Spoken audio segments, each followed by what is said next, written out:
Hello friends, welcome to my YouTube channel education with Sawa. तो आज का जो हमारा ये वीडियो है ये है मिडवाइफरी से रिलेटेड, यानी कि मिडवाइफरी का इंट्रोडक्शन पार्ट है कि मिडवाइफरी क्या होता है, मिडवाइफरी नर्सिंग क्या होती है, मिडवाइफरी एंड गायनेकोलॉजी जिसे हम कह सकते हैं, और इसके साथ साथ इसे हम ओबीजी के नाम से भी जानते हैं। ओबीजी यानी कि ऑब्स्टेट्रिक्स एंड गायनेकोलॉजी। मिडवाइफरी यानी कि मिडवाइफरी एंड गायनेकोलॉजिकल नर्सिंग के नाम से भी इसे हम जानते हैं। तो इस वीडियो में हम मिडवाइफरी नर्सिंग क्या होती है इसमें डिस्कस करेंगे। तो फर्स्ट ऑफ ऑल आप इसमें लिखा है, आप देख रहे हो कि it is a profession and practice to assist a women during pregnancy, labour and puerperium period. तो इसमें जैसा कि बताया जा रहा है कि मिडवाइफरी नर्सिंग क्या होता है, तो मिडवाइफरी नर्सिंग एक प्रकार का प्रोफेशन होता है और एक प्रकार की प्रैक्टिस होती है, यानी कि it is a profession and practice to assist a women during pregnancy, यानी कि एक महिला को असिस्ट करना प्रेगनेंसी के दौरान, लेबर के दौरान और परप्यूरियम पीरियड के दौरान। यानी कि मिडवाइफरी नर्सिंग एक ऐसा प्रोफेशन होता है जिसमें कि वो महिला को असिस्ट करते हैं प्रेगनेंसी के दौरान, लेबर के दौरान और परप्यूरियम पीरियड के दौरान। उन्हें असिस्ट करने का जो प्रोफेशन और प्रैक्टिस होता है उसे हम मिडवाइफरी नर्सिंग कहते हैं। ठीक है। प्रेगनेंसी यानी कि गर्भावस्था, यानी कि जब कोई महिला प्रेग्नेंट होती है उस अवस्था में उन्हें असिस्ट करना। लेबर यानी कि प्रसव के दौरान, यानी कि जब कोई महिला चाइल्ड बर्थ कर रही हो, यानी कि बच्चे को जन्म दे रही हो, उसके दौरान हम उसे असिस्ट प्रोवाइड करते हैं। एंड देन परप्यूरियम पीरियड, यानी कि सूतिका अवस्था, परप्यूरियम पीरियड को हम सूतिका अवस्था के नाम से जानते हैं। जी कि इसमें क्या होता है कि जो बच्चा जन्म जो महिला बच्चे को जन्म दे चुकी है उसके बाद का जो टाइम पीरियड होता है उसे हम सूतिका अवस्था कहते हैं, या यूँ कहते हैं परप्यूरियम पीरियड। ठीक है। तो परप्यूरियम पीरियड जो होता है उस अवस्था में, उस टाइम पीरियड में भी फीमेल को असिस्ट करना ही मिडवाइफरी नर्सिंग कहलाता है। ठीक है। यानी कि यह एक ऐसा प्रोफेशन और प्रैक्टिस होता है जिसमें कि प्रेग्नेंट वुमेन को, परप्यूरियम पीरियड परप्यूरियम वुमेन को और लेबर यानी कि जो महिला बच्चे को जन्म दे रही है उस महिला को असिस्ट करना ही मिडवाइफरी नर्सिंग कहलाता है। और प्रेगनेंसी में भी 3 टाइम पीरियड होते हैं या 3 होते हैं, जिसमें कि एंटीनेटल केयर, पोस्टनेटल केयर और इंट्रानेटल केयर। एंटीनेटल केयर क्या होता है, पोस्टनेटल केयर क्या होता है और इंटरनेटल केयर क्या होता है, इस बारे में आप जानते होंगे पहले से, लेकिन फिर भी हम यहाँ पे थोड़ा बहुत डिस्कस कर लेते हैं कि क्या होता है। एंटीनेटल केयर यानी कि प्रेगनेंसी से पहले की अवस्था, यानी कोई महिला प्रेग्नेंट है उसे पहले का जो टाइम पीरियड होता है उसे हम एंटीनेटल कहते हैं, यानी कि बिफोर प्रेगनेंसी, प्रेगनेंसी से पहले की जो अवस्था है वो आपकी एंटीनेटल कहलाएगी। ठीक है। तो एंटीनेटल केयर में हम क्या कर सकते हैं, महिला को हेल्थ एजुकेशन वगैरह प्रोवाइड करना, प्रेगनेंसी में क्या क्या होता है, क्या क्या किया जाता है, कौन कौन से चेंजेस हो सकते हैं, यानी कि उसे हम हेल्थ एजुकेशन देंगे ओवरऑल प्रेगनेंसी के बारे में। ठीक है। उसके बाद इंट्रानेटल केयर, तो इंट्रानेटल केयर में क्या कहते हैं कि ड्यूरिंग प्रेगनेंसी, ठीक है, जब कोई महिला प्रेग्नेंट है उस टाइम पीरियड को हम इंट्रानेटल कहते हैं। ठीक है।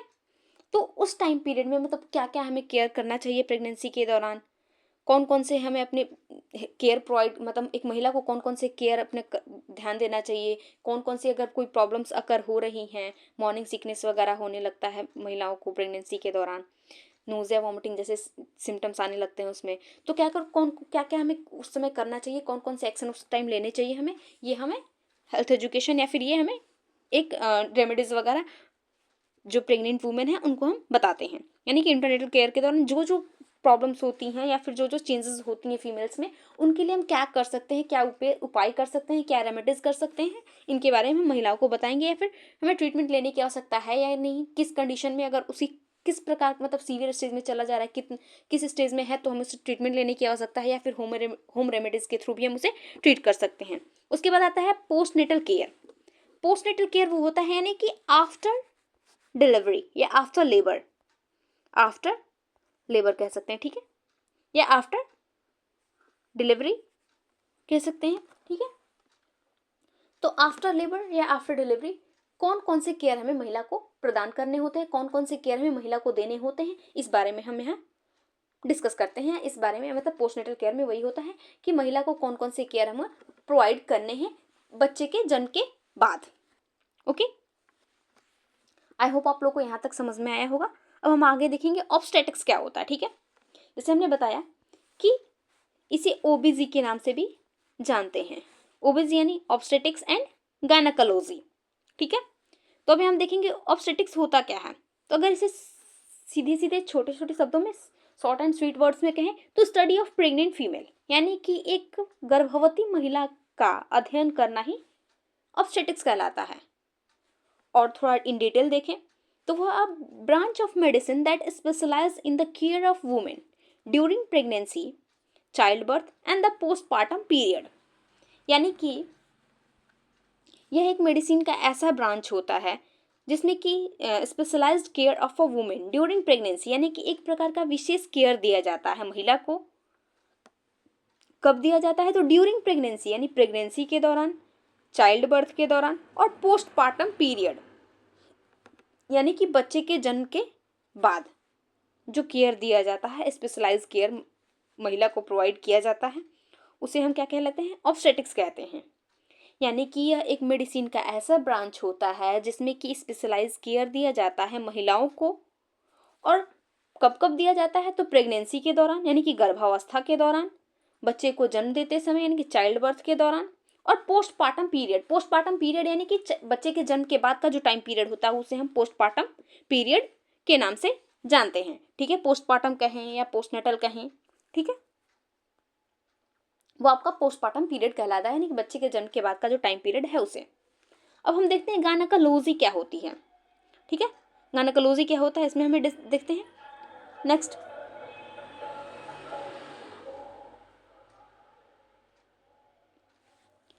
तो study of female reproductive system and it's related disorders, ठीक है। यानी कि जो गायनेकोलॉजी होता है, इसे शॉर्ट एंड स्वीट वर्ड्स में कहें तो study of female reproductive system and it's disorders या इट्स रिलेटेड डिसऑर्डर्स, यानी कि फीमेल रिप्रोडक्टिव सिस्टम का स्टडी करना और उसके साथ साथ, एंड इट्स यहाँ पे छूट गया है, इसे आप डाल लीजिएगा, एंड इट्स रिलेटेड डिसऑर्डर्स, यानी कि महिला के प्रजनन अंगों का अध्ययन करना और उनके साथ उनसे संबंधित बीमारियों का अध्ययन करना ही गायनेकोलॉजी कहलाता है या गायनेकोलॉजिकल नर्सिंग कहलाता है। यानी कि महिलाओं के प्रजनन अंगों का अध्ययन करना और उनके साथ ही साथ उनमें होने वाली बीमारियों का अध्ययन करना आपका गायनेकोलॉजिकल नर्सिंग कहलाता है, ठीक है। और इन डिटेल में से देखें तो it is the area of medicine that involves the treatment of women's disease, specially those of the female reproductive organs, यानी कि यह एक एरिया होता है मेडिसिन का जिसमें कि इन्वॉल्व होता है वुमेन्स जो डिजीज होती हैं उनका ट्रीटमेंट, और specially those of the female reproductive organs, और स्पेशली वो बीमारियां जो फीमेल रिप्रोडक्टिव ऑर्गन्स में होती हैं। यानी कि यह एक ऐसा मेडिसिन का एरिया होता है, एक ऐसा क्षेत्र होता है जहाँ पे जिनमें इन्वॉल्व होता है महिलाओं की बीमारियों का इलाज करना, और खासकर महिला की जो प्रजनन अंगों में बीमारियां होती हैं उनका इलाज करना एक गायनेकोलॉजिकल नर्सिंग के अंडर में आता है या गायनेकोलॉजी कहलाता है। यानी कि गायनेकोलॉजी क्या होता है कि यह एक प्रकार का ऐसा साइंस होता है या एक प्रकार का ऐसा मेडिसिन का ब्रांच होता है जिसमें कि हम वुमेन से रिलेटेड बीमारियों का उपचार करते हैं, और खासकर महिला के प्रजनन अंगों में होने वाली बीमारियों का हम इसमें उपचार करते हैं, ठीक है। आई होप आप लोग को यहाँ तक समझ में आया होगा, और यदि जहाँ भी समझ में नहीं आया तो आप वीडियो को रिवर्स करके देख सकते हैं, और यदि तब भी समझ में आए तो आप कमेंट बॉक्स में पूछ सकते हैं आपकी जो भी डाउट्स हो। नेक्स्ट पैरा है कि focuses on the diagnosis, treatment and prevention of the disease and disorders of the female reproductive organs as well as other women's health issues, ठीक है। Focus on the diagnosis and treatment and prevention, यानी कि सबसे main focus क्या होता है? Diagnosis, treatment और prevention of the disease, यानी कि जो बीमारी हो रही है उससे बचाव, उसका इलाज और उसका प्रॉपर निदान, यानी उसका प्रॉपर डायग्नोसिस करें, देन ट्रीटमेंट प्रोवाइड करें, और बीमारियों से जो हेल्दी फीमेल्स हैं उनको उस बीमारियों से बचाव के लिए कुछ प्रिवेंटिव मेथड्स, कुछ प्रिकॉशंस वगैरह देना कि हाँ आप उससे कैसे बच सकते हैं, उससे हेल्थ एजुकेशन वगैरह प्रोवाइड करना। And disorders of the female reproductive organs, और जो महिला के फीमेल रिप्रोडक्टिव मतलब कि जो महिला के प्रजनन अंग है उनमें होने वाली बीमारियों से बचाव करना, और उनके साथ ही साथ महिला को और भी जो हेल्थ इश्यूज हो रहे हैं, किसी प्रकार के अदर हेल्थ इश्यूज हो रहे हैं, उनसे बचाव करना या उनका इलाज करना ही गायनेकोलॉजिकल नर्सिंग कहलाता है। यानी कि इसका मेन फोकस क्या है कि जो भी महिलाओं को बीमारियां हो रही हैं फीमेल रिप्रोडक्टिव से रिलेटेड, उनका प्रॉपर वे में डायग्नोसिस करना, ट्रीटमेंट करना, उनसे प्रिवेंशन करना, और उसके साथ साथ महिलाओं को जो अदर हेल्थ इश्यूज भी अकर हो रही हैं यदि उनमें, तो उनका भी इलाज करना क्या कहलाता है कि गायनेकोलॉजिकल नर्सिंग या गायनेकोलॉजी के अंदर आता है। ठीक है, ठीक जैसे कि गायनेकोलॉजी होता है, ठीक वैसे ही एक गायनेकोलॉजी मतलब जैसा कि आपने सुना, मैं पढ़ा यहाँ पे कि गायनेकोलॉजी यानी कि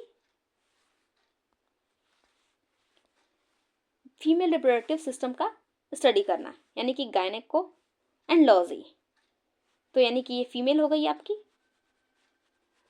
एंड लॉजी यानी कि स्टडी। ठीक है, ये हो गया आपका और ये हो गया। गायनेकोलॉजी मतलब होगा कि फीमेल के रिप्रोडक्टिव ऑर्गन्स का स्टडी करना और उनसे संबंधित बीमारियों का स्टडी करना गायनेकोलॉजी कहलाता है। ठीक वैसे ही एक और टर्म होता है एंड्रोलॉजी। एंड्रोलॉजी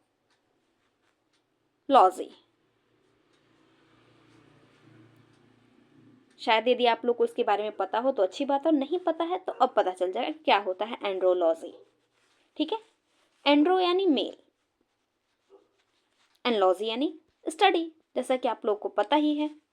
ठीक है, तो एंड्रोलॉजी यानी कि study of male reproductive system and it's related disorders, यानी कि मेल के रिप्रोडक्टिव सिस्टम में, यानी पुरुषों के रिप्रोडक्टिव सिस्टम में होने वाली बीमारियों का अध्ययन करना क्या कहलाता है, एंड्रोलॉजी कहलाता है। और उनसे संबंधित बीमारियों का इलाज करना, ट्रीटमेंट, डायग्नोसिस एंड प्रिवेंशन वगैरह, ये सारी चीज़ें क्या होती हैं कि एंड्रोलॉजी के अंडर में आती हैं। तो एंड्रोलॉजी क्या होता है, तो study of the male reproductive system and it's related disease condition, यानी कि किसका स्टडी करना, मेल रिप्रोडक्टिव सिस्टम का, और उनसे संबंधित बीमारियों का अध्ययन करना ही एंड्रोलॉजी कहलाता है। ठीक है, तो आई होप आप लोग को यहाँ तक समझ में आया होगा। तो अब आगे हम देखते हैं फादर ऑफ मिडवाइफरी, यानी कि मिडवाइफरी के फादर कौन है, तो मिडवाइफरी के फादर हैं विलियम हार्वे। ठीक है, फिर उसी तरह से गायनेकोलॉजी, तो गायनेकोलॉजी के फादर कौन है, जेम्स मैरियनो सिम्स। ठीक है, मिडवाइफरी के कई जगह आपको ये अलग अलग दिखाई देगा, तो अलग अलग बुकों में, मतलब तो इसमें कंफ्यूज नहीं होना है, सॉरी अलग अलग नहीं, इट मीन्स कि कई जगह आपसे ये पूछ सकता है कि मॉडर्न मिडवाइफरी के फादर कौन हो, मॉडर्न गायनेकोलॉजी के फादर कौन है, तो इसमें आपको कंफ्यूज नहीं होना है। मिडवाइफरी पूछे या मॉडर्न मिडवाइफरी पूछे तो उसके फादर ये हैं, और अगर मॉडर्न गायनेकोलॉजी पूछे या सिर्फ गायनेकोलॉजी पूछे तो उसके फादर जेम्स मैरियनो सिम्स हैं, और मिडवाइफरी के विलियम हार्वे हैं। आपका सही आंसर विलियम हार्वे होगा मिडवाइफरी के लिए, और गायनेकोलॉजी के लिए जेम्स मैरियनो सिम्स होगा। ठीक है, कई जगह ये बच्चे कंफ्यूज होकर के इन दोनों में कंफ्यूज हो जाते हैं कि मिडवाइफरी के और गायनेकोलॉजी के अलग अलग नहीं होंगे, एक ही होंगे, या फिर ऐसा हो सकता है कि दोनों के अलग अलग ना हो। बच्चों की ऐसा परसेप्शन होता है, ऐसी थिंकिंग होती है कि नहीं दोनों तो एक ही सब्जेक्ट है तो दोनों के एक ही होंगे, लेकिन ऐसा कुछ नहीं है, दोनों अलग अलग टर्म हैं और दोनों के अलग अलग फादर हैं। ठीक है, मिडवाइफरी जिसमें कि प्रेग्नेंट वूमेन, लेबर, और मतलब कि एक प्रेगनेंसी, लेबर और परप्यूरियम पीरियड, यानी कि गर्भावस्था और प्रसव और सूतिका अवस्था का अध्ययन उसमें किया जाता है, और उनके बारे में हम इसमें मिडवाइफरी में देखते हैं। और गायनेकोलॉजी में फीमेल के रिप्रोडक्टिव सिस्टम के बारे में और उनसे संबंधित बीमारियों के बारे में स्टडी करते हैं। तो दोनों अलग अलग टर्म हैं और दोनों के फादर अलग अलग हैं। ठीक है, जिसमें कंफ्यूज नहीं होना है। मिडवाइफरी के विलियम हार्वे और गायनेकोलॉजी के जेम्स मैरियनो सिम्स। तो आई होप आप लोग को यहाँ तक समझ में आया होगा, और यदि किसी भी प्रकार का कन्फ्यूज़न हो, किसी भी प्रकार का समझ में ना हो तो वीडियो को रिवर्स करके देखें। मुझे उम्मीद है कि आप लोग को रिवर्स करके देखने पे काफ़ी अच्छे से समझ में आएगा। आज हमने जो भी पढ़ा उसे एक बार समराइज़ कर लेते हैं। तो हमने पढ़ा मिडवाइफरी नर्सिंग क्या होती है। तो मिडवाइफरी नर्सिंग जो होता है ये एक प्रकार का प्रोफेशन होता है, एक प्रकार की प्रैक्टिस होती है जिसमें कि वुमेन को प्रेगनेंसी के दौरान, लेबर के दौरान, परपीरियम पीरियड के दौरान असिस्ट करना ही मिडवाइफरी नर्सिंग कहलाता है। और प्रेगनेंसी में 3 टाइम पीरियड होते हैं या 3 केयर होते हैं, जिसमें antenatal, intranatal and postnatal care होते हैं, और उसके साथ साथ न्यूबॉर्न केयर भी होता है। ये चीज़ें हमने आप लोगों को नहीं बताई कि इसमें मिडवाइफरी नर्सिंग में प्रेगनेंसी, लेबर और पोस्टपार्टम, या यूँ कह सकते हैं कि परप्यूरियम पीरियड के साथ साथ न्यूबॉर्न केयर करना भी मिडवाइफरी नर्सिंग के अंडर ही आता है। ठीक है। उसके बाद आपका है ऑब्स्टेटिक्स। तो ऑब्स्टेटिक्स यानी कि प्रेग्नेंट वुमेन का स्टडी करना ऑब्स्टेटिक्स कहलाता है। और लगभग देखिए तो ऑब्स्टेटिक्स और मिडवाइफरी नर्सिंग जो होता है लगभग सेम है। लगभग सेम क्या, दोनों एक ही हैं। मिडवाइफरी नर्सिंग पूछे या ऑब्स्टेटिक्स पूछे तो दोनों सेम ही है, दोनों एक ही चीज़ है कि प्रेग्नेंट महिला का, प्रसव वाली महिला का और सूतिका अवस्था वाली महिला का अध्ययन करना ही क्या कहलाता है, या उनका केयर करना ही मिडवाइफरी नर्सिंग या ऑब्स्टेटिक्स कहलाता है, जिसे हम ओबीजी के नाम से भी जानते हैं। और ओबीजी में ओबी का मतलब होता है ऑब्स्टेटिक्स एंड जी का मतलब गायनेकोलॉजी होता है। ठीक है। तो अब फिर आगे देखते हैं हम गायनेकोलॉजी। तो गायनेकोलॉजी यानी कि study of female reproductive system and it's related disorders, यानी कि महिला के प्रजनन अंगों का और उनसे संबंधित बीमारियों का अध्ययन करना ही गायनेकोलॉजी कहलाता है। और यह एक मेडिसिन का ऐसा क्षेत्र होता है जिसमें कि महिलाओं के प्रजनन अंगों की बीमारियां और महिलाओं की अदर जो बीमारियां होती हैं उनका अध्ययन करना, उनका उपचार करना ही गायनेकोलॉजी कहलाता है। महिलाओं के प्रजनन अंगों में होने वाली बीमारियों का, और उनके साथ ही साथ इनका मेन फोकस जो होता है महिलाओं में के प्रजनन अंगों में होने वाली बीमारियों का डायग्नोसिस करना, ट्रीटमेंट करना और उनसे बचाव करना, और उसके साथ साथ महिलाओं में जो अदर हेल्थ इश्यूज, जो दूसरी समस्याएं होती हैं, उनका भी इलाज करना गायनेकोलॉजी के अंडर में आता है। फिर एंड्रोलॉजी, हमने देखा कि एंड्रोलॉजी क्या होता है। तो एंड्रोलॉजी यानी कि मेल के रिप्रोडक्टिव सिस्टम और उनसे संबंधित बीमारियों का अध्ययन करना एंड्रोलॉजी कहलाता है। उसके बाद हमने डिस्कस किया कि फादर कौन है मिडवाइफरी के, तो विलियम हार्वे होते हैं। Father of gynaecology James Mariano sense. उसके बाद मिडवाइफरी से रिलेटेड कुछ टर्मिनोलॉजीज हैं, तो इन टर्मिनोलॉजीज को हम नेक्स्ट वीडियो में डिस्कस करेंगे। अब तक आज के लिए सिर्फ इतना ही। Thank you.